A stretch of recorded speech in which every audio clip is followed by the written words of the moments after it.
آج سے سیم سوال آپ سے پوچھ لیتے ہیں کہ مریم نواز صاحبہ جو ہے وہ وزیر اعظم بنیں گی اس ملک کی؟ انہوں نے کہا کہ وزیر اعظم بن نہیں سکتی، ان کو بننے نہیں دیں گے. تو میں نے کہا جس کو وزیر اعظم بننے دیا ہے، جس کو وزیر اعظم زبردستی بنا دیا ہے، اس کو کیا فائدہ ہوا ہے؟ عمران کو کوئی فائدہ ہوا ہے وزیر اعظم بننے؟ کیا ان کی محبتوں میں، ان کی عزت میں اضافہ ہوا ہے؟ کیا ان کو اقتدار ملا ہے؟ کیا وہ کوئی ایک ڈھنگ کا کام کر سکے ہیں؟ فائدہ تو کوئی نہیں ہوا، بلکہ ان کو شاید ایگزٹ روٹ بھی نہ ملے. تو میری نظر میں تو مریم نواز شریف وزیر اعظم بنے نہ بنے، لیڈر وہ انہوں نے کہا جی نیشنل لیڈر بن گئی ہے. میں نے کہا نہیں، نیشنل لیڈر نہیں، ہسٹوریکل لیڈر بن گئی ہیں.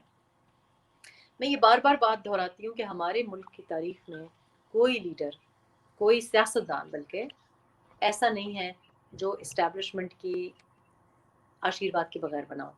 لیکن مریم نواز کی سیاست کا آغاز اسٹیبلشمنٹ سے جنگ اور ان کے خلاف اٹھ کھڑے ہونے کی وجہ سے ہے. ان کا جو یونیک سیلنگ پوائنٹ ہے وہ یہی ہے.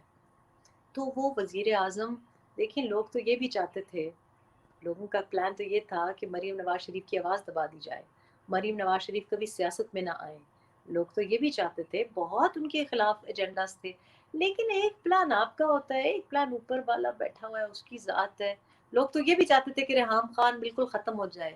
ان کا خیال تھا کہ جی طلاق ہو جائے گی تو یہ تو irrelevant ہو جائیں گی، کون سنے گا.